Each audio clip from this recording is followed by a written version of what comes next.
함께 만드는 언론 미디어 협동조합. 여기는 국민TV. 함께 만드는 언론 미디어 협동조합. 여기는 국민TV.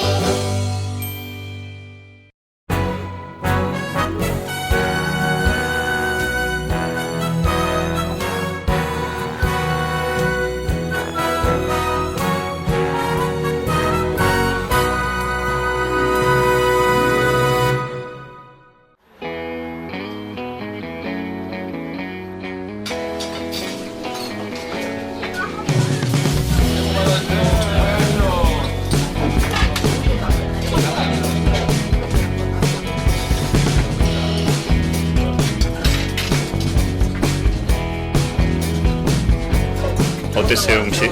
맛있어요. 정말? 완전 맛있어. 저희 지금 서민들이 주로 이용하시는 식당이라서 자유식 백반으로 하고 있습니다. 상황버섯을 이용한 백숙, 그다음에 청동오리 주물럭 이런 놈들 하고 있습니다. 곳에 오시려면 어떻게 오시는지 잘 모르겠어요. 수정원 내비를 찍으면 나옵니다. 두 번째 거 전주? 전주 안산구에 있는 삭전동 그리고 전주 국립박물관 옆에 있습니다. 전주 오시면 들러주세요.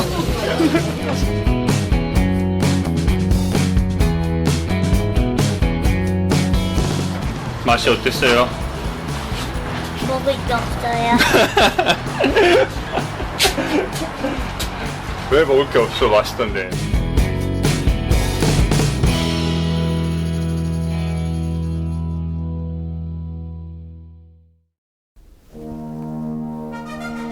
안녕하십니까. 김영태 행복한 교육세상입니다. 젊은 층을 중심으로 유행하는 이른바 금수저, 흑수저 이야기는 여러분이 많이 들어보셨을 것이고요. 일부에서는 현재 우리 사회를 팔꿈치 사회라고도 표현합니다. 옆 사람을 팔꿈치로 치고 앞만 보고 달려야 하는 불공정한 경쟁 사회, 그런 뜻이라고 합니다. 다시 말해 경쟁은 공정하게 이루어져야 함에도 사실상 태어나면서부터 금수저와 흑수저의 차별이 존재하고 교육 불평등도 심각하여 교육 혁신이 이제 시대적인 과제로 떠오르고 있습니다. 학생들은 학생들대로, 선생님들은 선생님들대로, 학부모님들은 또 학부모님들대로 다들 힘들다며 교육 고통을 호소하고 있습니다. 어떻게 하면 이 교육 고통의 수렁에서 벗어날 수 있을까요?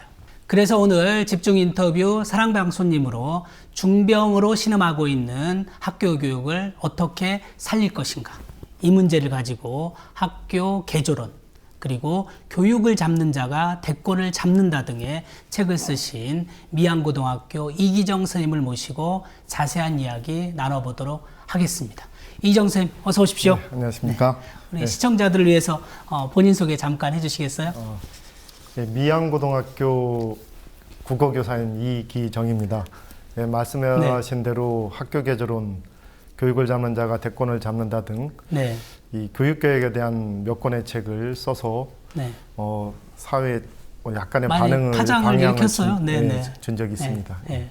특히 이제 선생님이 쓰신 교육을 잡는 자가 대권을 잡는다. 이 말이 한동안 어떻게 유행어처럼 돌기도 했는데 그랬습니까? 거기를 좀 저도 읽어봤는데 읽어보면 선생님이 그 책 속에서 우리 교육의 핵심 문제를 학교의 무능이다. 그렇게 이런 말했습니다. 표현을 쓰시지 않았습니까? 뭐 그래서 일부에서는 이게 선생님들이 무능하다는 거냐 뭐 그런 오해도 있었는데 그건 아니잖아요, 그죠? 예. 그 제가 말하는 것은 네. 그 공교육의 그 총체적인 무능을, 네. 그러니까 공교육의 제도와 시스템과 문화의 무능을 얘기한 겁니다. 네. 물론 교사가 유능하다는 얘기는 아닙니다. 네. 이 교사도 잘못이 많죠. 네. 근데 왜 교사가 그렇게 잘못하고 있느냐, 무능한 모습으로 보이느냐? 무능할 수밖에 그것은 없느냐. 그 교사를 그렇게 만드는 학교의 제도와 문화, 그렇죠. 또 학교와 제도의 문화를 또 그렇게 만드는 교육청과 교육부의 여러 가지 또 제도와 시스템들이 있다는 얘기죠. 맞아요. 이것들이 전부 합쳐서 이 공교육의 무능, 학교의 무능을 만들었고 그것이 우리 교육의 핵심 문제 아닌가라고 얘기를 했던 것이죠. 사실 학교 선생님들이 학교 다닐 때 학생 시절에는 거의 뭐 상위 5%에 들던 소위 이제 엘리트들이었는데 이들이 그러니까 그 직업 만족도를 보니까 10명 중 쌤 10분 가운데 4명이 자기가 교사된 것을 후회한다. 이럴 정도로 상당한 그 자괴감, 뭐 어쨌든 그래서 좀 실의에 좀 빠져 계신 거는 틀림이 없는 것 같아요. 네, 그건 분명합니다. 네. 예. 그러니까 직업으로서의 그 인기는 네. 높아져 가고 있죠, 교직이. 그렇죠. 근데 교육자로서 학생들을 가르치는 보람은 이 점차로 적어지는. 네. 교육자로서의 어떤 꿈과 그 포부를 실현하기는 점차로 어려워지는. 뭐 그것이 지금 우리 학교의 현실이 아닌가 싶습니다. 그러니까요, 뭐 교사가 사실 전문직이라고 하면서 예. 사실상 우리나라 선생님들은 이제 무늬만 전문직인 예, 거예요. 그렇죠. 저희가 이 방송에서도 다뤘지만 적어도 전문가 대우를 받으려면 3가지 요건이 이루어져야 된다 하는 거거든요. 첫 번째는 이제 수업 준비권, 예, 수업 준비권. 예, 그다음 그렇죠. 두 번째 교재 선택 및 집필권, 그다음에 세 번째 이제 평가권. 선생님 학교는 어떻게 그 학년 배정을 수업 분장을 언제쯤 하는 거예요? 뭐 보통 다 이학 같은 2월이죠. 2월이죠? 근데 그게 조금 빠르면 빠를수록 네. 약간 더 네. 유리하긴 하지만 더 네. 빠르다 할지라도 아까 네. 얘기했던 그 3가지 문제는 네. 원천적으로 우리 교사들에게 없다고 봐야 되죠. 그러니까 교사들이 자유롭게 어떤 장기적인 비전을 가지고 자기 수업의 어떤 그 모양새들, 자기 수업의 어떤 그 틀들을 만들어 나가고 매년 그것을 발전시켜야 되거든요.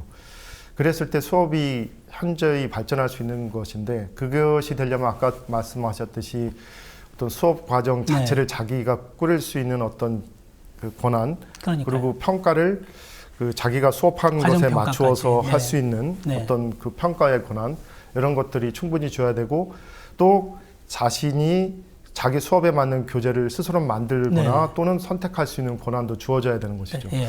이것이 없는 상태에서는 교사가 그냥 주어진 교과서를 해설하는 수업만 그 지식 전달자예요. 할 수 있을 뿐 어떤 자기가 독특한 자기만의 수업을 장기적으로 발전시키는 게 힘들죠. 그러니까 이게 이 변화가 좀 있어야 될 것 예, 같아요. 그래서 그럼요. 저희가 사실 정치권에 그래서 교원 전문성 보장을 위한 특별법 이걸 예. 좀 제안을 하고 있는 상태거든요. 그래야 뭐 서구 유럽은 선진국 같은 경우는 선생님들한테 그 아까 몇 학년 맡을 건가를 적어도 2달이나 2달 전에는 2달 반 전에는 알려준다는 거예요. 그래야 그 정말 올해 내가 3학년 맡으니까 3학년에 맞게 직접 어떤 분은 교재도 쓰시고 또 교재 선택하는 거나 어떻게 평가할 것까지 다 준비한 다음에 수업을 시작하는데 우리는 뭐 일주일, 심지어 신규 교사들은 뭐 경험도 없는데 그냥 3월 2일 발령 내고 바로 수업하도록 이거는 참 그리고 그 우리나라 전문가를 인정하지 않는 거죠, 학교에서는 그죠? 지금 네. 그 1월, 2월이 선생님들의 영혼 마음이 네. 어디가 있냐면 자기가 어느 부서 가서 일하게 되는가. 이건 좀 국민들한테 생소한 맞아요. 생소한 좀 말일 수 있는데요. 불편한 진실이죠. 제가 국어 교사잖아요. 네네. 그럼 제가 국어 교사면은 제가 고등학교 국어 교사니까 학교 출근하면 어디서 근무하겠습니까 하고 일반 네. 국민들한테 물으면 갑자기 약간 당황하다가 국어 교사니까 국어과겠죠 하고 네. 대답합니다. 근데 전국의 어떤 교사도 국어과에서 근무하는 교사 없거든요. 네. 다 자기가 근무하는 어떤 행정 네. 업무 중심으로 한 교무부, 부서 체계, 뭐, 교무부, 영구부, 뭐 정부부 소속이 되거나 아니면 그런, 물론 네. 학년부 있는 데도 뭐 있고 그렇죠. 일부 그렇긴 학교는 이제 하지만, 교과 네. 전담제가 있긴 하지만요. 예. 기본적으로는 네네. 이 부서 중심의 행정부서, 네. 부서 체제에서 근무를 하거든요. 그러니까 이게 어느 부서로 갈지가 제일 큰 관심사입니다. 그것이 자기의 어떤 일년 생활을 규정하니까요. 그러니까 애초부터 차분하게 이 겨울방학을 이용해서 봄방학을 이용해서 내가 어떤 수업을 해야지 하는 쪽으로 마음이 필연적으로 제도적으로 안 가게 돼 있어요. 그러니까요. 무엇을 어떻게 이번 학기에 내가 이번 학년도에 가르칠 건가 보다는 어떤 업무를 맡게 될까. 네, 그게 더 관심사고 온통 학교가 그것 쪽으로 이렇게 어수선하니까 주객이 전도된 네, 거죠. 당연히 그죠? 한 교사가 그런 분위기를 완전히 벗어나서 나는 3월달 수업만 생각할 거야 하기는 어려운 네, 것이죠. 그러니까 현실적으로 그래서 지금 교사를 무능하게 만드는 우리 교육 시스템 이게 좀 변화돼야 되고 그러기 위해서는 물론 그 줄탁 동시라고 안에서도 노력해야 되고 그렇죠. 밖에서도 노력해야 되겠고요. 그렇죠? 그러면 이제 단순히 이제 우리가 이제 많이 그런 말을 하지 않습니까? 그 나라의 교육의 질은 그 교사의 질을 넘지 못한다. 이렇게 말을 하는데, 예? 이렇게 무능한 것을 학교가 무능한 걸 조금 벗어나려면 어떤 노력이 좀 필요할까요? 뭐 수십 수백 개의 노력이 필요하죠. 수십 수백 개의 노력이 필요한데 뭐 그 중에서 언뜻 아까 말하고 연결되어 있는 걸 얘기하면 이 학교에 가면 이 교사는 이 교육, 네. 수업을 중심으로 해서 아이들 그 인성 교육이라든가 이런 교육에 집중해야 됩니다. 충분히 시간적으로 집중할 수 있어야 되고 그리고 마음, 영혼이 그 교육에 집중할 수 있어야 돼요. 그렇게 학교의 제도와 문화가 이루어져야 한다는 얘기죠. 근데 우리나라 교사들은 제가 네. 국어과 교사인데 네, 네. 이 국어과 교사인데 부서로 출근하거든요. 부서로 가서 그쪽 업무를 보는 거예요. 네. 그래서 교무부의 시간표 담당 선생님은 하루 종일 그 교무부로 출근해서 뭐 시간표와 관계되는 일을 하고 저는 생활지도부였었는데 생활지도부 출근해서 네. 학교 폭력과 관계되는 뭐 공문서 처리하고 네. 뭐 조사하고 뭐 이쪽과 관계되는 일을 한다는 얘기죠. 네. 그러니까 나의 진짜 생각, 네. 나의 영혼과 마음이 그 국어 교사인데 국어 수업에 쏠리지 못한다는 얘기죠. 그리고 그러니까요. 우리 반 아이들의 그 인성 교육에도 잘 안 간다는 그러니까 얘기죠. 선생님들이 과연 전문가인가 스스로 좀 회의감이 들고 이 교직 생활을 오래 할수록 오히려 답답해지고 좀 어떤 분은 좀 숨이 막힌다 뭐 이런 그렇죠. 표현까지 쓰고 그래서 회의감이 들고 지금 선생님께서 또 모든 교육 문제는 많은 사람들이 입시로부터 시작된 게 아니냐 입시 교육 때문에 우리 교육이 이렇게 황폐화된 건 아니냐 이렇게 또 지적하는 분들도 있잖아요.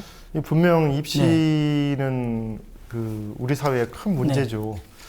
근데 입시를 폐지하는 것이 가능하다면 네. 폐지하는 게 좋겠죠. 근데 예. 일단은 어느 정도 현실을 생각할 때 현실적으로 입시는 어려운 게 폐지 사실이죠. 자체는 네. 이 어떻게 불가능하다고 보면 저는 필요한 생각을 게요. 합니다. 네, 네. 그러니까 일종의 필요하기죠. 네. 근데 그러면 입시가 이제 존재하는 상황이라는 얘기죠. 근데 입시가 존재하는 상황에서는 어떤 입시를 도입해도 나름대로의 문제는 네. 많습니다. 맞아요. 그러니까 이런 입시를 도입하면 이런 문제가 생기고 저런 네. 입시를 도입하면 저런 문제가 생기고. 맞아요. 근데 이 정부 입장에서 볼 때 또는 국민 네. 입장에서 볼 때 항상 보이는 것은 입시니까 네. 입시를 이렇게 바꾸면 교육이 좋아지지 않을까 또 저리 바꾸면 또 좋아지지 않을까 하고 생각해서 입시를 수없이 많이 바꾸게 되는 것이죠. 바꾸는데 뭐 사실은 어떻게 보면 회전문 인사하듯이 거기서 거기에 항상 네. 절대평가했다가 절대평가에 약간 또 원성이 있으면 상대평가했다가 또 상대평가에 또 단점이 부각되면 또 절대평가했다 왔다 갔다 하는 것처럼 약간 그러니까 그죠? 네. 입시를 좀 더 좋게 네. 바람직하게 만들려는 노력은 필요하지만 입시를 어떻게 바꿔도 문제는 남는 것이고 또 네. 입시가 사라진다고 해서 네. 학교 교육이 저절로 좋아지는 건 아니란 얘기죠. 예. 학교는 또 다른 어떤 학교 교육을 좋게 만드는 노력이 있어야 된다는 얘기입니다.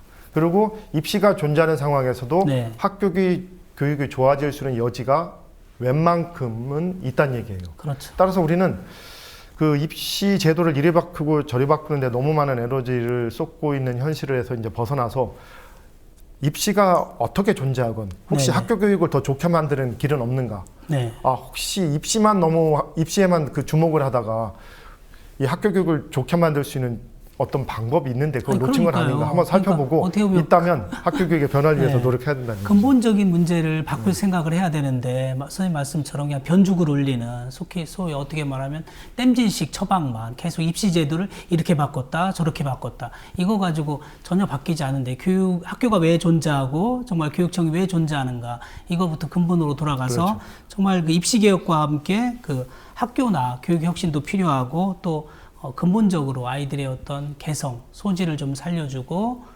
정말로 어떤 사고력이나 창의력을 살리는 교육으로 나아가야 되는데 지금 우리 교육이 그렇지 못하다는 게 입시 교육 물론 때문에 이제 예.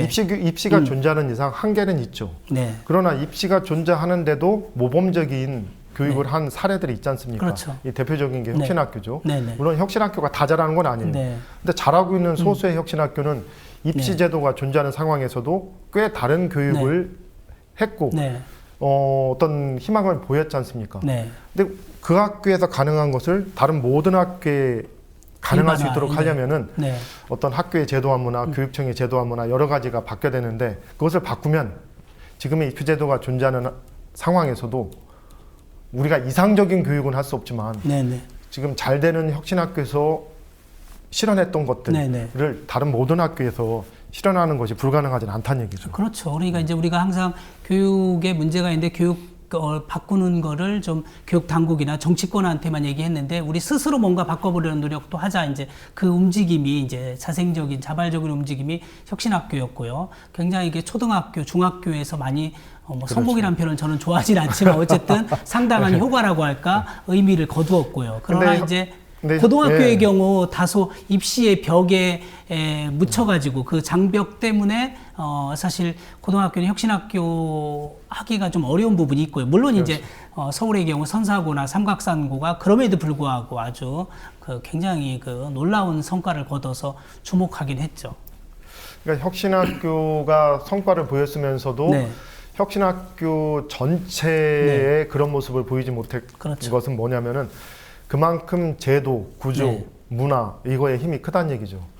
그러니까 잘 되는 혁신학교는 워낙 열정적인 교사들이 네. 모여서 워낙 맞아요. 많은 네. 힘을 쏟았던 거, 그렇죠. 쏟아부은 거죠. 네. 근데 그것을 모든 전국의 선생님한테 모든 기대하기는 선생, 어려운 모든 거죠. 학교에 기대할 네. 수는 없는 거고 네, 네. 이제는 제도, 네. 구조, 문화, 시스템 이런 것들을 변화시켜서 어떤 교육 전체의 질을 향상시킬 맞아요. 그 노력이 필요하다는 얘기죠. 그러니까 학교 혁신을 통해서 이제는 이게 혁신학교 같은 움직임이 전국적으로 확대되고 일반화될 수 있도록 그런 노력을 해야 되고 그런 측면에서 좀 몇 가지 또 제도적인 것들이 또 같이 병행돼서 바뀌어야 되고 근본적으로 이제 뒤에서 한번 더 언급하겠지만 어떤 학력 학벌 사회가 조금은 달라져야 될 거라고 생각하는데 그게 연속성상에서요. 그래서 또 일부 사람들은 우리 교육의 핵심 문제로 또 사교육 문제를 들고 있지 않습니까? 그 부분에 대해서 선생님은 또 어떻게 이야기해 주시겠어요? 요즘은 그냥 사교육이 네. 공교육의 문제 전부인 것처럼 뭐 네. 인식되는 시대가 됐죠. 그래서 네. 교육 문제 하면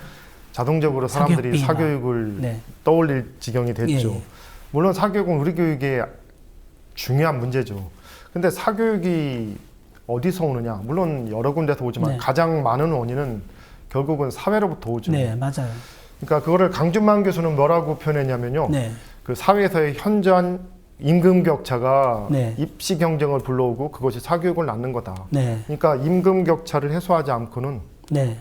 이 사교육 문제 해결되지 않는다라고 말씀을 하셨고요. 이거를 지금의 뭐 정치적으로 예민한 얘기인데 안철수 의원은 네, 네. 그 사회 불합리한 인센티브 시스템, 보상 체계가 워낙 그 네. 어느 대학을 가느냐 못 가느냐 차이에서 많이 비롯되니까 이것이 입시 경쟁을 낳고 사교육을 낳았다라고 얘기하는 것이죠. 그러니까 사교육은 기본적으로 이 전적으로는 아니지만 가장 많은 부분은 사회로부터 오는 겁니다. 그렇죠. 그러니까 그 사회라는 게 사회를 좀 더 예. 공정하게 그렇죠. 만들어야 예, 되는 맞아요. 것이죠. 그러면 사교육 문제는 70-80% 해결되는 겁니다. 근데 사회를 공정하게 만드는 것은 이제 그거는 또 다른 차원에서 열심히 하면 되지 않습니까? 그러니까 사교육 문제의 기본 해법은 우리 사회가 보다 공정하게 변하는 거란 얘기죠. 그럼 그러니까요. 사회를 공정하게 만들려는 노력은 예. 이 정부나 국민 전체가 하면 되는 것이고 또 사교육 문제의 이제 일부는 네. 사실 공교육의 무능으로부터 놉니다. 선생님께서 말씀하신 게 우리 사회가 지나친 경쟁 사회고 그렇죠. 네. 그다음에 현실적으로 학력 사회고 학벌 그렇죠, 사회에 그렇죠. 틀림이 예. 없어요. 그래서 특성화고에서 굉장한 실력과 능력으로 그래서 뭐 취업을 했다 하더라도 가서 내가 대학을 나오지 못했다는 이유로 임금이나 승진에서 차별을 그렇죠. 받으니까 또 소위 말을 그 회사를 때려치고 또 재수하는 네, 이런 그렇죠. 일이 네. 생기는 것처럼 우리는 이제 엄연히 금방 말씀한 것처럼 학력 학벌 사회다 보니까 누구나 자기 그 학부모들이 자기 애를 또 제가 교육위원 하면서 보니까 우리 사회는 또 그 성공과 출세를 위한 특급 열차가 있어요. 그래서 사립초, 국제중, 특목고, 명문대로 이 보내는 그래서 거기를 막 태우기 위해서 안간힘을 쓰고 또 일반 우리 평민들이야 일반 서민들이야 실력이 안 되면 뭐 거기 못 보내지만 소위 말하는 특권층은 뭐 정문이 안 되면 연문이나 뒷문으로 해서도 들여보내다 보니까 그리고 이제 제일 중요한 게 그런 특권을 이용한 아까 반칙이요. 안철수 전 의원이 얘기했다는 게 이제 불합리한 그 인센티브 얘기하는 게 이제 어떻게 보면 그들이 특권을 이용해서 반칙을 하는 게 있었고요. 그러니까 실제로. 사교육 문제의 네. 70%는 네. 그러니까 현저한 임금 격차, 네. 불합리한 보상 체계, 네. 아까 말씀하신 어떤 학벌 사회의 문제 여기에서 비롯된다고 네. 보는 겁니다. 그러니까 사교육 문제가 네. 중요한 문제지만 네. 그 70% 이상을 해결하기 위해서는 우리 네. 사회를 보다 공정하게 만드는 노력에 쏟으면 된다는 얘기죠. 그러니까 그 네, 공정 사회로. 그러니까 네. 사교육 문제 해법의 70% 이상은 사회를 공정하게 만드는 데 있는 거니까 우리는 사교육 문제에 얽매여 가지고 뭐 EBS 수능 네. 연계니 막 방과후 수업을 막 그냥 무조건 그 막 네. 많이 하면은 사교육 문제 해결된다고 네. 하고 방과후 수업에 막 엄청난 지원을 한다느니 그러니까. 이런 노력은 좀 제쳐놓고 그것도 교육 논리가 네. 아니라 어떻게 보면 약간 그 정치 논리, 그죠? 또 단기간적인 임시 처방이에요, 그죠? 그런 거 근본적인 제쳐놓고 해결 방법이 우리 아니죠. 공교육의 네. 정상적인 공교육의 질을 높이자. 네, 그리고 사교육 문제의 네. 가장 큰 원인은 이 불합리한 네, 그 사회 보상 체계 임금 격차 있지만 일부 원인은 네. 우리 학교의 잘못도 있거든요. 네, 네, 학교 정규 수업이 질 높은 수업을 하게 되면 네, 사교육은 조금 줍니다. 네. 물론 완전히 없어지진 않아요. 그렇죠. 사회가 네, 있으니까. 네. 그러니까 이 공교육의 질을 높이는 것은 그 자체로 큰 의미가 있고 네. 지금 뭐 교실 붕괴니 학교 붕괴니 하는 말이 나올 정도 아닙니까? 그러니까 학생들이 가장 많은 시간을 보내는 이 학교가 무너지는 것은 그 자체로 큰 문제라는 얘기죠. 그러니까 공교육의 질을 높이는 것은 네. 그 자체로 큰 의미가 있는 것이고 네. 한편으로는 네. 사교육 문제를 웬만큼 네. 해결할 수 있는 또 길이라는 얘기죠. 그러니까 선생님 그래서, 말씀처럼 이제 어쨌든 이제 아까 얘기한 우리도 이제 서서히 어쨌든 학력 학벌 그 차이가 좀 없는, 다시 말하면 과거의 간판이 아니라 어느 대학을 진학했느냐가 중요한 게 아니라 현재의 실력이 존중받는 사회로 바뀌어야 되고, 또 우리나라만큼 대학이 또 서열화된 나라가 없잖아요. 이 대학 서열을 또 완화하는 획기적인 노력이 필요하고, 지금 사교육 열풍이 부는 건 일부 아까 이 부유층들이 이제 사교육하고 학교 또 성적이나 대학 입시가 밀접한 관계가 있다는 거 아니에요. 그죠? 그렇지 않도록 하는 노력을 또 병행해야만 이게 좀 가능할 것 같고요. 그렇죠? 공교육의 질이 좋아지면 네. 특히 서민층, 네. 빈민층한테 유리하죠. 왜냐하면은 그 사교육이 모든 것을 대학 입시를 결정할수록 역시 부유층한테 유리하죠. 그러나 공교육의 질은 높아져서 네. 높아지면 설사 사교육을 적게 받거나 못 받는 학생들도 이 공교육에서 받는 질 높은 교육을 바탕으로 입시에서 부유층 자제들한테 크게 밀리지 않을 수 있죠. 네. 그래서 저는 공교육의 질이 높아지는 것이 우리 사회의 어떤 빈부 간의 격차를 줄이는데도 크게 그러니까요. 기여한다. 또 이렇게 교육 생각하고 있습니다. 기회 평등 사회 차원에서 교육 기회가 또 균등하도록 이루어져야 될 것 같고요. 그러면 좀 본격적으로 선생님이 네. 이제 그 쓰신 책 중에서 학교 교육의 개혁은 어떻게 가능할까? 그래서 뭐 이게 거의 11가지 방법을 제시하셨어요. 뭐 제가 생각하는 중요한 다 얘기할 11가지 수는 없고 몇 가지만 좀 얘기했습니다. 한번 소개할까요? 하나씩? 예. 예, 예. 아까 네. 미리 말을 해버렸는데 네. 이 여러 가지 방법 중에 이제 먼저 하나 말씀드리면은 이 교사들이 학교에 가면 네. 그야말로 교육에 네. 정신을 쏟아야 됩니다. 네. 이 교사들이 교육에 정신을 쏟아도 부족한 그야말로 마당에, 부족할 지경이었는데 네. 교사들이 학교에 가면은 다 사모버섯 출근해가지고 네. 정신을 거기다 쏟다가 수업하고 다시 부서로 가면 또 정신이 또 업무로 네. 갑니다. 네.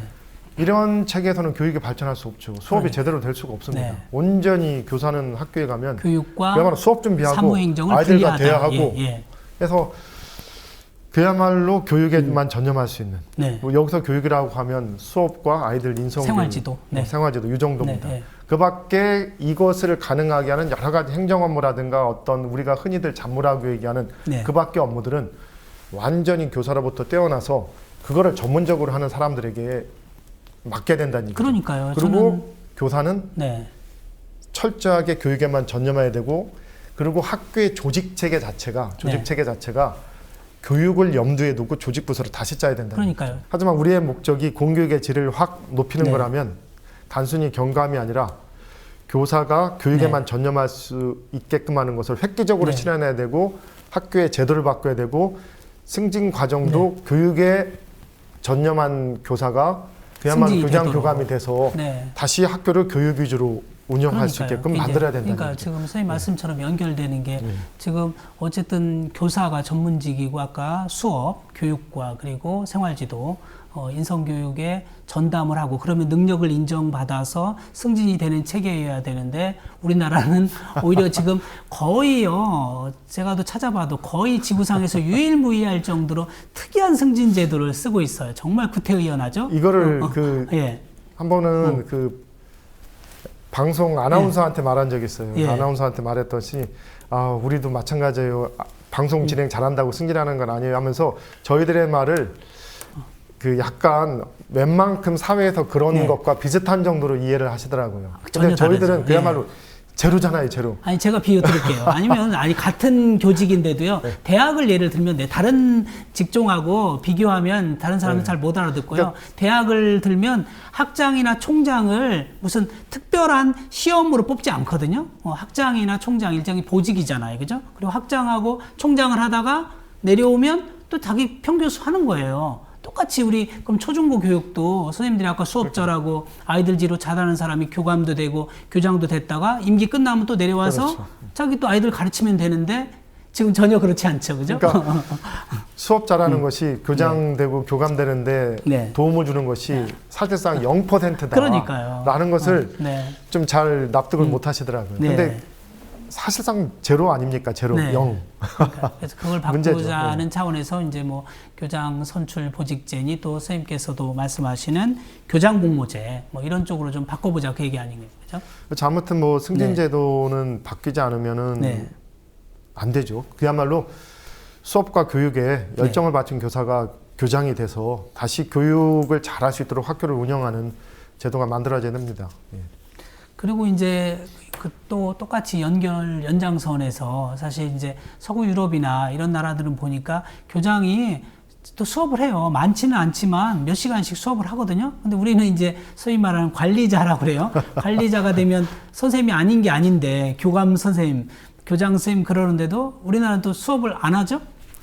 그러니까 네. 그 제가 학교 식당에서 네. 이렇게 유심히 바라보고 있으면요. 네. 대부분의 모든 학교에서 네. 그 교장 선생님, 교장, 교감, 네. 행정실장 네. 이 세 분이 보통 식사를 합니다. 그렇죠. 근데 이분들이 그 학교 운영 권한의 대부분을 쥐고 갖고 있죠. 있거든요. 네. 근데 교장 수업 안 하죠. 교감 네. 수업 안 하죠. 행정실장 수업 안 합니다. 네. 그리고 대부분의 교장과 교감은 수업에서 손을 놓은 지 뭐 10년 넘은 사람들이 그렇죠. 많아요. 네. 근데 아까 말씀드렸듯이 학교의 제도는 네.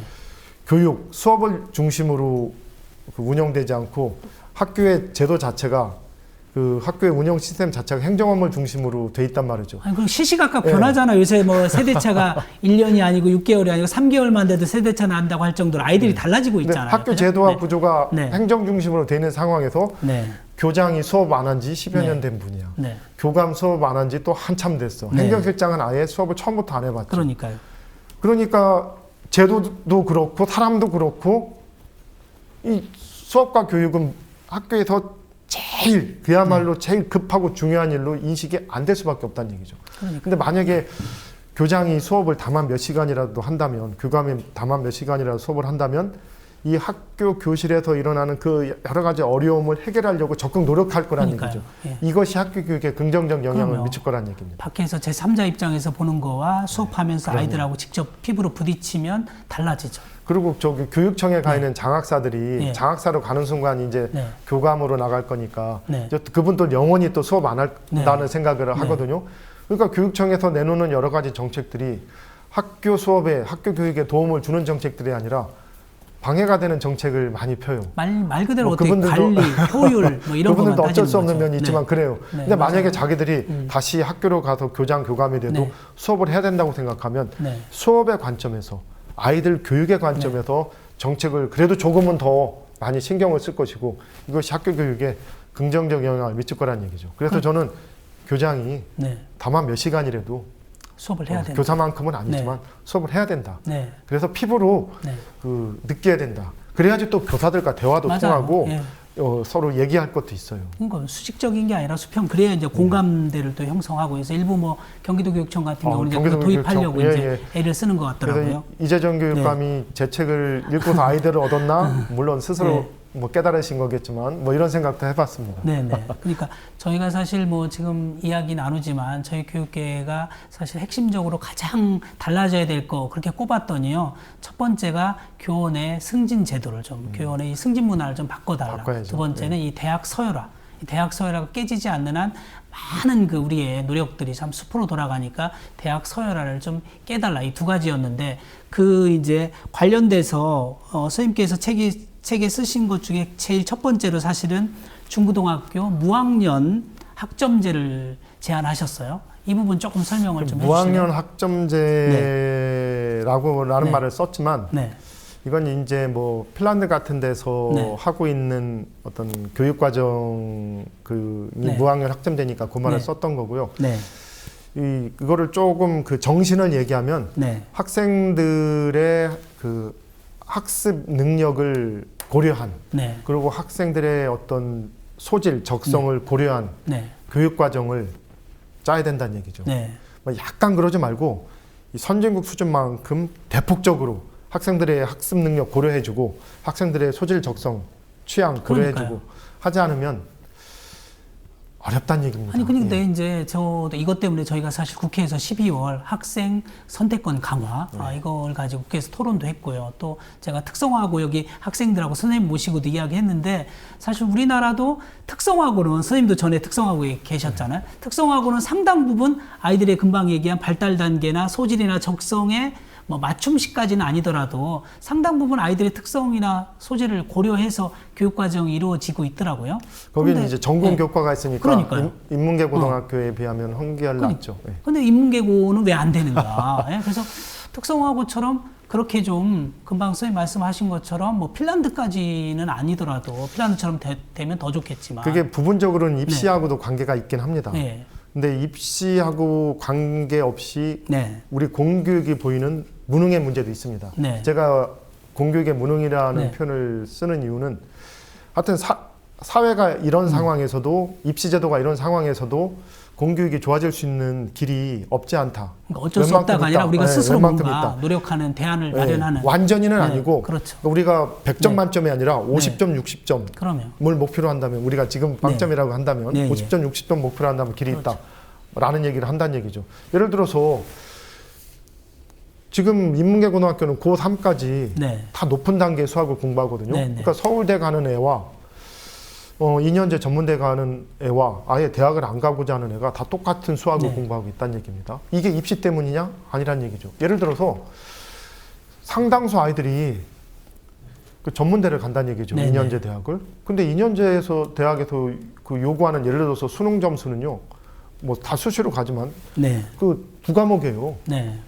그 수능 점수 4과목 중에서 2과목을 하니까 수학을 완전히 버려도 되고 때로는 영어를 완전히 수학 버려도 포기자는 돼요. 수포자라고 예, 예. 그러죠. 영어 포기자는 예. 영포자 그러고. 물론 이제 네. 학교 내신 제도가 문제인데 학교 내신 제도도 그 만약에 학생의 선택을 대폭 인정해서 어떤 학생이 수학 안 할 수 있으면 안 하는 뭐 그런 교육 과정이 도입된다면 2년제 대학은 얼마든지 그거 고려해서 학생들 선발할 수 있는 길이 있어요. 그러니까 교육 과정을 조금 이제 우리도 다양화할, 물론 아까 핀란드처럼 단계식으로 그렇게 해주면 더 고맙겠지만요. 막 그게 당장 어렵다면 금방 우리나라에서도 아까 얘기한 특성화고나 일부 또 소위 말하는 특목고 자사고에서 약간의 교육 과정의 운영에 자율성이 주어지는데 거의 지금 자율성이 없는 데가 인문학교 그리고 중학교 과정이거든요. 중학교도 꼼짝 그렇죠. 못하는 데인데 거기서 조금 더 금방 말씀하신 아이들의 어떤 그 발달 단계, 소질, 적성 그리고 이제 되죠. 이게 너무 입시하고 맞물려 있다 보니까 말씀하신 것처럼 뭐 사교육 걱정 없는 세상에서도 많은 그 통계나 자료 내는 것처럼 지나치게 우리나라 그 수학이나 영어 교육이 다른 나라에 비해서 어렵고 그렇죠? 일방적이죠. 예. 또 제가 이제 수학 얘기를 들은 네. 것은 수학이 가장 그 예로 들기 쉽기 때문이고 네. 영어에도 해당되고 네. 뭐 그렇죠. 국어에도 해당되고 사회나 과학에도 해당됩니다. 그러니까 수학이 가장 그런 편인데 하여튼 아이들의 학습 능력을 고려하지 않습니다. 그러니까 고등학교 학생 60%가 수학을 완전히 포기한 학생이다. 수포자다라는 네. 통계가 나오는 거죠. 그러니까 수학을 포기한 학생들은 그 자기 단계에 맞는 낮은 차원의 수학을 공부하거나 아니면 수학을 선택하지 않고 자기가 원하는 다른 과목을 선택해야 되거든요.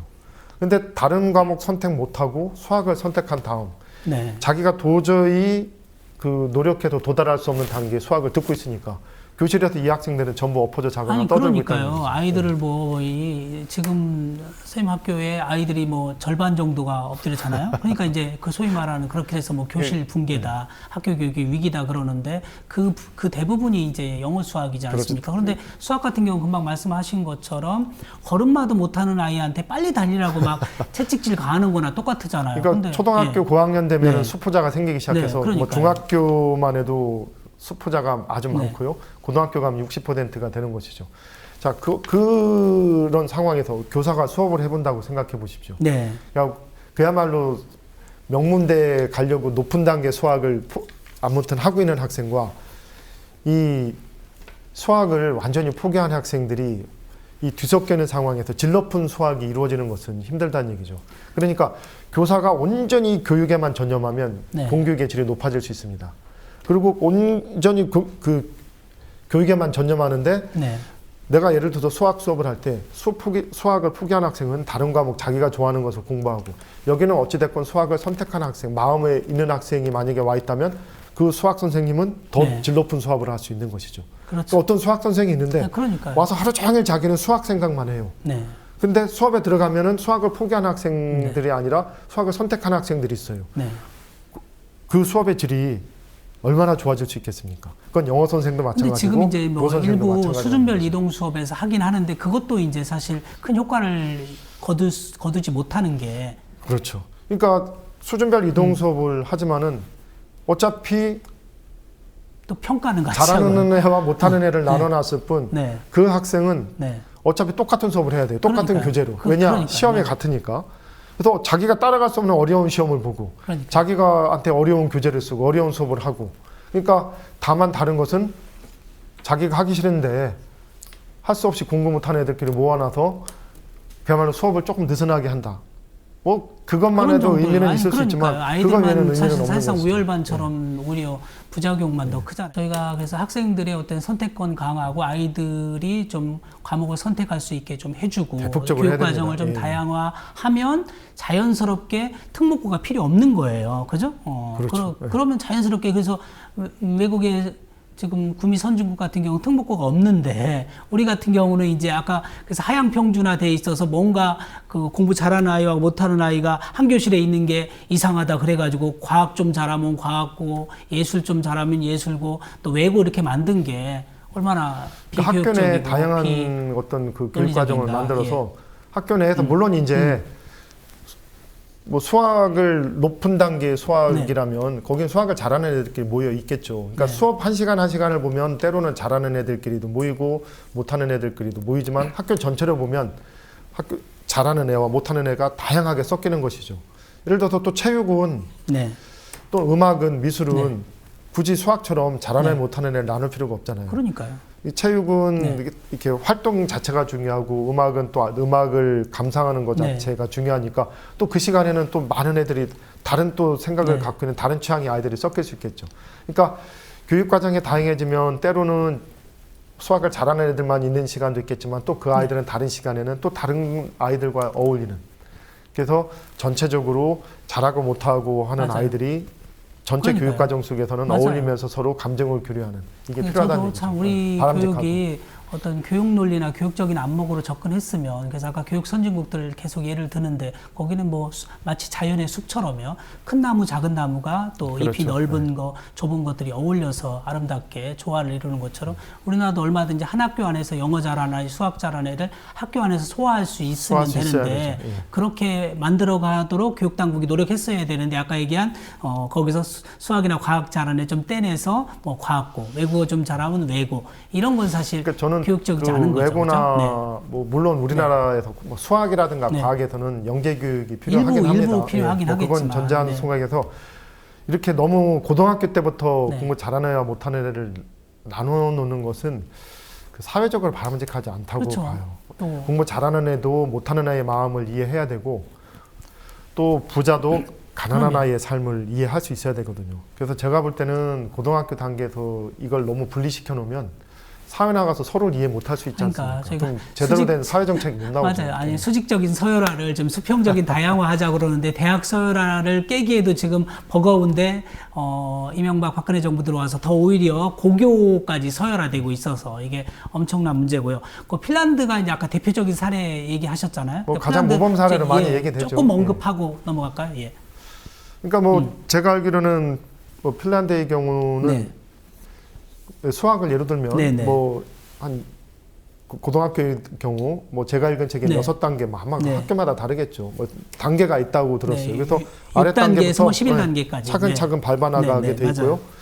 그리고 일정 단계에서 더 이상 선택하지 않을 수가 있어요. 네, 그러니까 네. 수학을 1단계, 2단계, 3단계 밟았어. 근데 네. 4단계까지 올라가는 것은 보니까 내가 갈 길이 아니야. 나는 네, 차라리 너무 이 시간에 어려워. 네, 맞아요. 다른 과목에 네. 더 열정을 그럼- 바치겠어. 그럼 다른 할 수 과목 있게끔 선택하고, 네. 다른 과목을 네. 선택할 수 있게 네. 하는 것이죠. 이것이 형식적으로 어떤 형식을 취하냐면 무학년 학점제의 형식을 맞아요. 취한다는 얘기죠. 그렇죠. 그러니까 무학년 학점제가 네. 목적이 아니라 아이들의 학습 단계를 고려하고 아이들에게 네. 자기가 원하는 것을 할 수 있는 대폭적인 선택권을 부여하면 네. 그것이 무학년 학점제라는 형식으로 를 갖추게 된다라는 거에서 네, 맞아요. 제가 무학년 학점제를 얘기했습니다만 내용적으로는 네. 아이들의 학습 단계와 그러니까요. 소질 적성 취향을 대폭 인정해 주는 네. 아니 그러니까 이제 교육과정. 제가 지금 선생님 얘기를 한 번 더 듣자고 한 건 저도 핀란드에 다녀왔지만 예? 그러셨습니까? 그게 지금 이렇게 우리가 얘기하면요 일반 사람들은 그게 가능하냐 현실 가능성 없는 얘기를 하고 있네 이러는데 핀란드는 지금 현실 가능성이 아니라 잘 정착돼서 훌륭하게 소화해내고 있거든요. 그리고 이제 우리나라 교육에 이제 내신 문제, 내신 성적이라는 게 또 엄청난 그 작용을 하는데 좀 상당한 변화가 있어야 된다 그렇게 보시는 거 아니에요? 그렇지. 지금 내신 제도의 긍정적인 점은 네, 나름대로 그 교육의 평등에 기여한다라고 네. 하는 겁니다. 네, 그러니까 예를 들어서 우리나라 사회에서는 이 학부모의 부유한 정도가 네. 학력에 기여하는 네. 게 아까 좀 밀접한 관계가 크잖아요. 있다고 했잖아요. 예. 그래서 이 강남과 네. 강북에 이 학력 격차가 좀 있죠. 근데 내신 제도는 그걸 인정 안 강남의 하니까요. 1등과 다행히. 네. 이 강북의 1등을 똑같이 보니까. 같이 취급하니까 내신 제도가 교육 평등에 네. 기여하는 바가 현저히 크죠. 네. 근데 현저히 크지만은 이 내신 제도가 지금의 내신 제도죠. 지금의 네, 내신 예. 제도가 획일적으로 운영하는 바람에, 그러니까 학년 전체 물론 뭐 네. 인문계 자연계로 나누고 뭐 약간 선택별로 나눈다고 합니다만 기본적으로는 학년 전체를 또 동일한 수업과 네. 동일한 시험으로 줄 세우게 하고 네. 있다는 얘기죠. 그러니까 학년 전체를 획일적인 교육 과정으로 운영하지 않을 수가 없다는 얘기입니다. 그러니까요.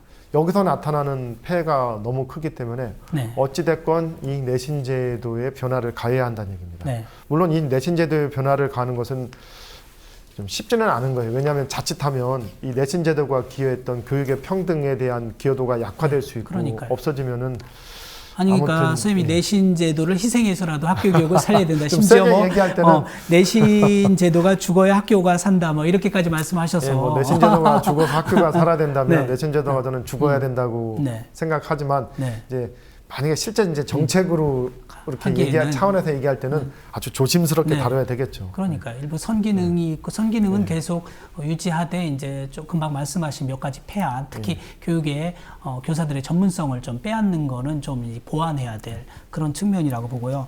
그래서 이제 요즘 또 나오는 게 입학 사정관제지 않습니까? 그래서 입학 사정관제 다시 말하면 학생부 종합전형. 이 부분에 대해서는 이것 때문에 그래도 학교 교육이 좀 살아난다 이런 긍정적인 측면이 있지 않나요? 긍정적인 측면이 있죠. 그러니까 네. 학생부 종합이라고 하는 게 네. 이제 국민들은 입학 네. 사정관제로 더 친숙하게 알고 네. 있죠. 그리고 입학 사정관제가 더 그 본질을 잘 드러내는 네. 말입니다. 그렇죠. 그래서 그냥 학생부 종합이지만 네. 입학 사정관제로 네. 얘기하는 게 더 네. 시청자들에게 더 더 친숙할 친숙할 수 거예요. 있고 네, 또 맞아요. 그것이 더 속성을 잘 드러낼 네, 수 네, 맞습니다. 있죠. 그러니까 입학 사정관제의 본질은 성적도 보지만 네. 많이 오해하시는데 성적도 봅니다. 네. 성적도 중요해요. 하지만 어쩌면 더 비- 중요합니다. 네, 맞아요. 근데 성적도 보지만 비교과나 성적이 아닌 다른 것도 보자는 네. 얘기 않습니까? 아이들의 네. 뭐 잠재력, 아이들의 발달 가능성, 그래서 아이들이 학교 생활 네. 어떻게 했는가, 책 얼마나 읽었나, 그러니까 비교과 활동 동아리 같은 활동 거. 얼마나 네. 했는가, 네. 뭐 학생회 활동 같은 거 성실하게 맞아요. 네. 열심히 했으면은 네. 또 좋게 봐주죠. 뭐 이런 건 다양한 네. 생활을 보죠. 뭐 그것이 입학사정관제의 장점이라고 볼 수 있죠. 그러니까 옛날에 비해서 학생들이 더 이상 그 학력, 시험 성적 올리는 데만 노력하는 것이 아니라 학교의 다양한 활동을 하는데 힘을 기울이고 교사들도 관심을 갖고 한 것이 입학사정관제의 장점의 네. 하나고, 또 하나는 그 입학사정관제가 또 이 수업을 들여다봅니다. 그러니까 네. 교과 세부 능력 그럼요. 특기 사항이라고 네. 해서 그 부분을 봐요. 네. 거기서 단순히 막 문제집 풀고 네. 막 교과서 단순 해설하고 했다면 좋게 봐주겠습니까? 아이들의 그야말로 질 높은 교과 활동을 높이 평가해주지 않겠어요? 예, 예. 그래서 이거를 잘 이용해서 지금의 현실에서 힘들지만 네. 여러 가지 제도적 상황에서 네. 힘든데 입학사정관제가 있으니까 네. 아이들을 하자. 입학사정관제가 있으니까 네. 주의 선생님한테 같이 합시다 그럼요. 해서 예. 좀 더 질 높은 뭐 네. 토론식 수업이라든가 네. 뭐 독서 토론이라든가 하는 또 열린 질 높은 수업이, 수업을 예. 하는 선생님들이 네. 생기고는 있죠. 있는 거죠. 아니, 이거는 그러니까 입학사정관제의 이제 긍정적인 저희가 면이라고 아까 볼 수 대학 있습니다. 생활을 금방 깨기는 어렵지만 적어도 아이들을 성적순으로 줄 세우지는 말자. 이제 그게 이제 사실 어떻게 보면 아이들을 철저하게 성적순으로 줄 세우는 게 수능이잖아요. 그러니까 이제 그거의 폐단을 좀 막자. 성적으로 줄 세운 나라가 어딨냐. 그래서 이제 등장한 게 사실 입학사정관 제도인데, 입학사정관 제도가 도입되고 나서 상당히 학교에 금방 얘기한 공부만이 아니라 공부 플러스 다른 것 영역에서 또 잠재력이나 능력을 발휘하는 아이들이 있고, 아까 말씀드린 뭐 일부 혁신학교에서는 또 그런 활동이 잘 이루어지니까 아이들의 자발적인 활동이요. 그렇죠. 그게 오히려 또 입시에 어쨌든 바로 또 적용이 돼서 일부 혁신학교에서 또 좋은 입시 결과를 또 가져오기도 했거든요. 예. 근데 아직은 입학사정관제를 섣불리 확대시킬 수는 네. 없는 것 같아요. 네. 왜냐하면은 아까 입학사정관제의 장점으로서 아이들이 네. 이 단순히 성적을 향상시키기 위한 공부 말고 다른 활동을 다른 한다고 활동을 했잖아요. 열심히 해서, 이게 네. 장점이면서 네. 이게 한편으로는 단점이 뭐냐면 이제 어떤 면에서는 공부도 잘해야 되고 네. 이제 활동도 더 잘해야 되고 해서 이거 옛날보다 할 게 더 많아졌다는 네. 또 하소연도 있습니다. 그래서 이거는 진짜로 뭐냐, 아이들한테 그야말로 모든 것을 잘하고 공부도 잘하고 뭐 동아리 잘하고 책도 많이 읽고 뭐 착한 일도 잘하고 뭐 봉사도 잘하고 아이를 뭐 슈퍼맨으로 기르냐. 슈퍼맨으로 예. 기르는 거냐 하는 네. 단점이 하나 있습니다. 아니 그러니까 이제 이 제도가 나쁘지는 않은데 그러려면 아이들이 이제 초등학교, 중학교, 고등학교 이렇게 오면서 스스로 자기 진로를 확실하게 정해가지고 어떤 아이는 난 수능으로 승부 걸 거야, 난 내신으로 승부 걸 거야, 나는 입학사정관제로 승부 걸 거야, 이렇게 하라는 건데 사실 우리나라 아이들, 저도 아이를 길러봤고 선생님도 아이를 길러봤지만 아이들이 금방 자기가 나는 수능형이야, 난 내신형이야 그렇죠. 이렇게 찾는 아이들이 많지 않거든요. 그리고 어떻게 생각하면 그 소질을 네. 너무 일찍 개발하는 게 바람직하지 않을 수도 있고요. 그렇죠. 왜 미국의 대학은 네. 대학 갈 때 그냥 다 받아들여서 대학 네. 가서 어떻게 보면 자기 전공을 찾아가는 거잖아요. 네. 근데 우리나라는 대학에 갈 때 과를 정하는데 네. 그게 이제 입학사정관 때문에 더 빨리 중학교 때, 뭐 초등학교 맞아요. 때부터 네. 해야 된다라는 오해인데 네. 그런 강박관념을 좀 그러니까. 갖는 경우가 생겼죠. 또 다른 네. 단점도 있는데 이 입시에서의 공정성은 네. 매우 중요합니다. 우리나라가 입시에서 공정성은 있었죠. 왜냐하면 객관식 시험으로 네. 줄 세우게 하니까 그 수능이 아직 네. 없애지 못한 수능의 폐단이 큰데 수능을 네. 없애지 못하는 네. 이유가 공정성 우리가 때문이거든요. 자칫 네. 이게 지금은 공정성을 어느 정도 우리가 네. 그 실현하고 있기 때문에 그게 안 중요할 수 있다고 생각할 수 있는데 이게 공정성이 깨지면 네. 공정성이 매우 중요했던 거구나 느낄 수 네. 있거든요. 입학사정관제가 이 공정성이 좀 어떤 의심되는 측면을 부분이 얘기하시는 있어요. 예를 거죠? 들어서 네. 이 자기소개서를 네. 쓰는데 다 과장하게 돼 있지 않습니까? 네. 뭐 추천서도 과장하게 돼 있고 네. 그리고 생활기록부도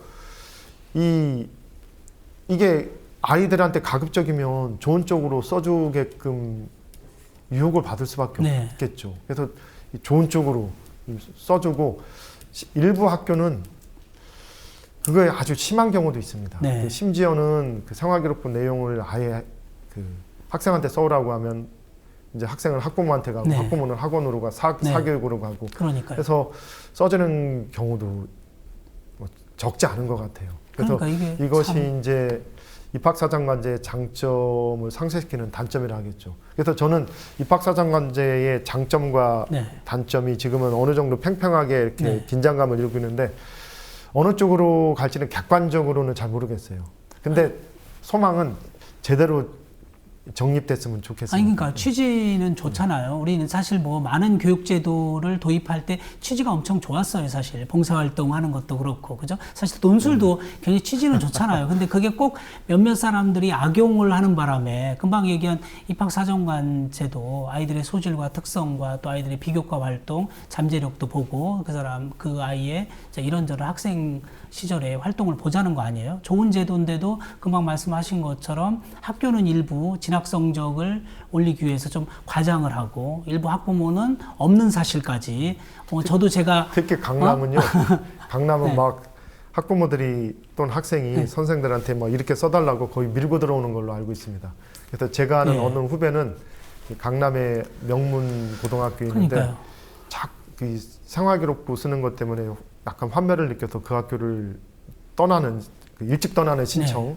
그 어떻게 보면 아주 드문 일인데 그 신청을 냈다고 합니다. 왜냐하면 그게 어떤 양심에 꺼리껴서 그래서 일부 입시 명문고라든가 일부 지역에서 매우 심하게 하고 있는 걸로 알고 있습니다. 아니, 이것이 그게- 입학사정관제를 위협하는 네, 맞아요. 커다란 요인이 되겠죠. 우리가 많이 아까 얘기한 좋은 제도를 많이 도입했다가 악용되면서 또 폐지했던 적이 있지 않습니까? 똑같이 지금 입학사정관 제도가 공정성만 담보된다면 그 이상 좋은 제도가 없는데 금방 말씀하신 것처럼 일부 학교는 과장하고 또 일부 저도 듣기는 그 한 학부모는 이제 자기가 뭐 이렇게 특허 내는 분이니까 자기 아이 이름으로 특허를 내줘가지고 그 아이가 명문대 합격하는 정말 있을 수 없는 어떻게 보면 그게 다른 데서 보면 성적 사실 범죄 행위거든요.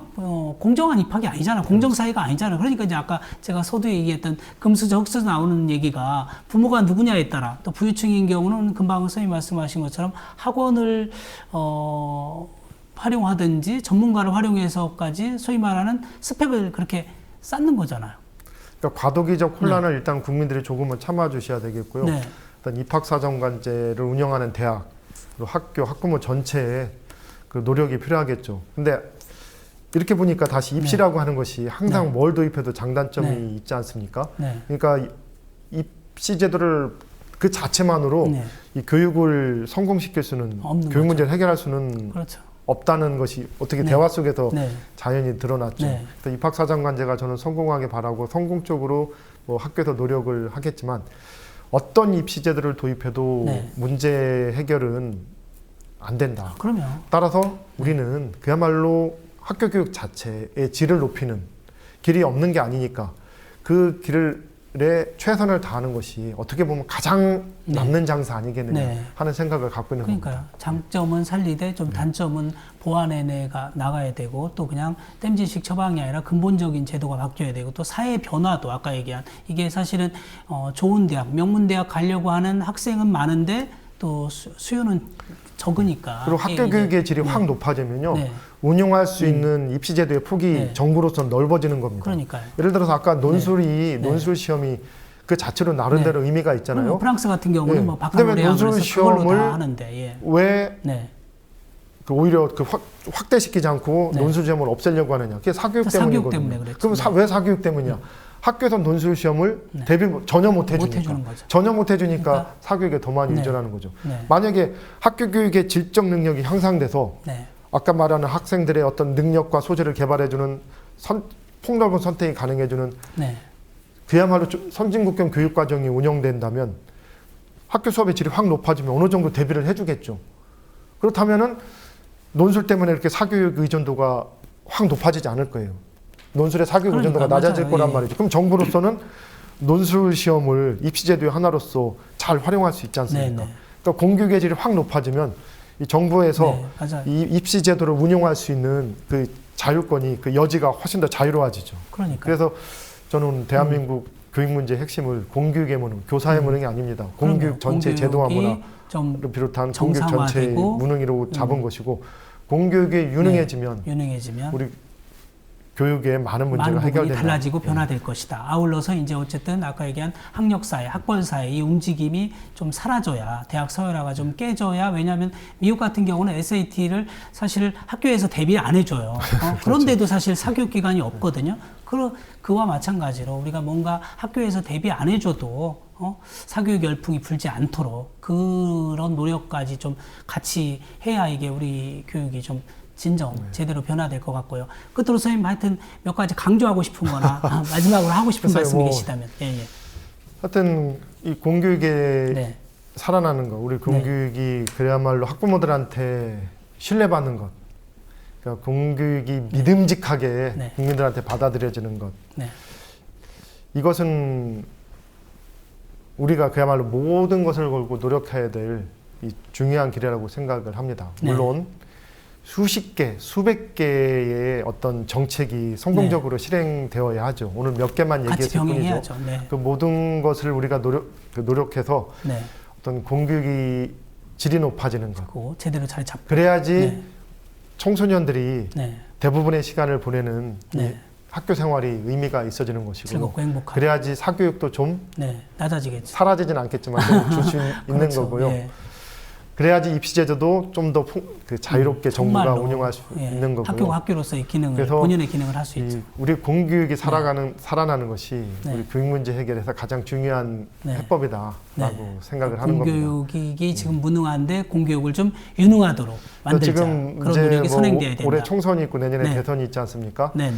그 여러 정치 세력들이 네. 이 서로 이 공교육 내가 네. 어떻게 공교육을 살릴 테니까 네. 국민들이요 표 달라 네. 하는 쪽으로 여기서도 좀 네. 경쟁이 심하게 그러니까요. 일어났으면 좋겠습니다. 그러니까 이렇게 교육 때문에 힘들다고 하는데 정치권들이 정말 교육 문제 내가 해결하겠다. 그래서 정말 선생님 말씀처럼 교육을 잡는 자가 대권을 잡는다. 그런 사회가 빨리 되도록 올해 내년 더욱 우리 교육계가 좀 노력해야 될 듯합니다. 선생님 오늘 하여튼 귀한 시간 나와주셔서 또 귀한 말씀 해주셔서 고맙습니다. 예, 감사합니다. 고맙습니다. 우리나라는 어디를 가나 경쟁을 부추기며 1등, 2등 등수를 매기는데 익숙합니다. 이제는 차가운 경쟁 교육에서 따뜻한 협력 교육으로 나아가야 하지 않을까요? 나 혼자 잘 먹고 잘 살자에서 더불어 함께 잘 사는 그런 사회로 전환해야 할 것입니다. 우리도 다시 계층 2등이 자유롭고 열려있는 나라가 되어야 합니다. 개천에서 용나는 사회, 자수성가하는 사람들이 많아지는 사회가 희망적이고 좋은 나라가 아니겠습니까? 오늘 방송 본 것처럼 이제는 대체 누구를 위한 교육이고 무엇을 위한 교육인가 한 번쯤 깊이 생각해보고 교육을 바꾸는 사람과 정당이 나라도 바꿀 수 있고 교육을 잡는 사람과 정당이 대권도 잡을 것입니다. 국민들은 이제 교육 혁신을 견인하고 성공시킬 정당과 대통령을 목마르게 아니 정말 애절하게 기다리고 있습니다. 이제라도 여야 정치권은 교육 혁신을 통해서 우리나라가 한 단계 도약, 비약할 수 있다라고 하는 희망과 비전을 국민들에게 구체적으로 제시해야 할 것입니다. 세월호처럼 서서히 가라앉고 있는 대한민국 우리나라.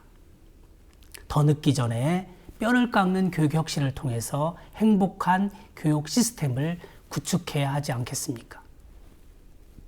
그동안 저희 행복한 교육세상 프로그램이 지난해 7월부터 오늘까지 7개월 동안 총 29회 방송을 했습니다. 국민TV가 총선 관련 방송으로 개편하기에 당분간 저희 프로그램이 쉬게 됩니다. 그동안 이런저런 조언과 자문을 해주신 분들, 또 출연해주신 출연자분들, 또 수고하신 제작진, 그리고 무엇보다 저희 프로그램을 사랑해주신 시청자 여러분께 정말 가슴 뜨겁게 감사드립니다. 저는 또 다른 모습으로, 다른 모습으로 찾아뵙겠습니다. 교육 때문에 고통스러운 대한민국을 교육 덕분에 행복한 대한민국으로 만들어 갑시다. 함께 노력해서 행복한 대한민국이 만들어지는 그날까지 노력했으면 좋겠습니다. 오늘 방송은 여기까지입니다. 시청해 주셔서 감사합니다.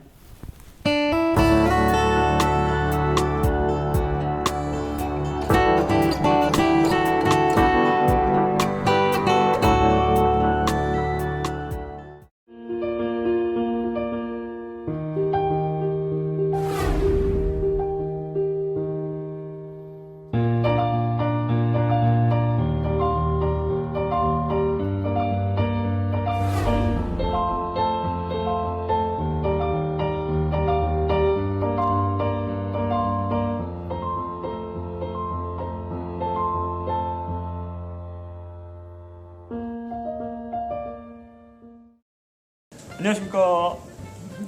이사장 맡고 있는 현상입니다. 네, 안녕하세요. 제작국의 김종훈입니다. 네, 새해 복 많이 받으세요. 새해 많이 받으세요. 올해부터 저희 그 국민TV에서 우리 조합원님들이 내주시는 그러한 그 소중한 정성에 조금이라도 좀 보답하고자 조합원님들이 그 하시는 일, 네. 또 조합원님들이 생산하시는 농산물이나 네. 조합원님들이 하고 있는 각종 사업장들 많이 좀 우리 조합원들뿐만이 아니고 여러 이런 쪽에 좀 홍보를 할 그러한 계획을 가지고 있습니다. 그렇습니다. 아시죠? 삼성동 재벌 광고는 받지 않습니다. 네. 그런 것들을 좀 많이 저희들에게 이렇게 알려주시면은 저희가 여러분님께서 그 광고하시는 그러한 내용들을 우리 TV 통해서 우리 여러분들의 그 사업들을 좀 잘 될 수 있도록 이렇게 홍보할 계획을 세우고 있습니다. 예, 문의는 아래 보이시는 이메일 주소로 보내주시면은 성심성의껏 답변드리겠습니다. 네, 저희 국민TV가 우리 조합원님들의 그러한 그 정성에 조금이라도 보답하고 여러분님의 그 소중한 뜻을 더욱더 크게 결실 맺고 열매 맺을 수 있도록 저희가 올해도 혼신의 힘을 다해서 파이팅 하겠습니다. 고맙습니다. 국민TV 파이팅! 파이팅! 마치겠습니다. 고맙습니다.